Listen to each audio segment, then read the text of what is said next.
সকাল সন্ধ্যা জিকির পৃথিবীর এমন বড় সিক্রেট, যা দিয়ে পৃথিবীর এমন কোনো অসম্ভব নয়, যা সম্ভব করা সম্ভব নয়।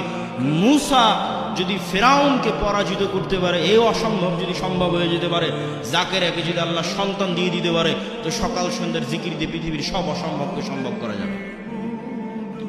কেন আপনার এই ইয়াকিন থাকতে হবে, ইউসাব্বিহু লিল্লাহি মা ফিস সামাওয়াতি ওয়া মা ফিল আরজ, আসমান জমিন এবং তার মধ্যে যা কিছু আছে, জীব জন্তু, জড় বস্তু, জড় পদার্থ, কীট পতঙ্গ, এই টিস্যু, এই বই, মাইক, মোবাইল, এই কাঠের ডায়াস, এই ক্যামেরা, যা দেখতে পাচ্ছি, এরা এখনো 24 ঘন্টা আল্লাহর তাসবিহ পাঠ করতেছে। বলেন আল্লাহু আকবার।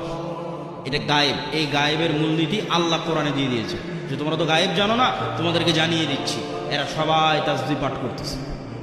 তাহলে আপনিও যখন সকাল সন্ধ্যার জিকির করবেন, এরাও আপনার সেই তাসবিহ বুঝবে। সুলাইমান আলাইহিস সালামেরটা বুঝতো, সুলাইমান আলাইহিস সালাম ওদেরটাও বুঝতো। এরা পরস্পর আমি যদি সুবহানাল্লাহি ওয়া বিহামদিহি সুবহানাল্লাহিল আযীম বলি, এগুলো সব কিয়ামতের মাঠে সাক্ষী দিবে। এরা শুনছে, কিয়ামতের মাঠে সাক্ষী দিবে। বলেন আল্লাহু আকবার। মুয়াজ্জিনের আজান যত দূর পর্যন্ত যাবে, এই প্রত্যেকটা জীব জন্তু, কীট পতঙ্গ, জড় বস্তু, জড় পদার্থ, এরা শুনে, এরা নিজেরা তাসবিহ পড়ে, এরা মানুষের তাসবিহ শুনে। মুয়াজ্জিনের আজান যত দূর পর্যন্ত যাবে, পৃথিবীর প্রত্যেকটা ধূলিকণা বালিকণা কিয়ামতের মাঠে মুয়াজ্জিনের পক্ষে সাক্ষ্য দিবে। বলেন আল্লাহু আকবার। এই জন্য জিকির মোস্ট পাওয়ারফুল, সবচেয়ে পাওয়ারফুল।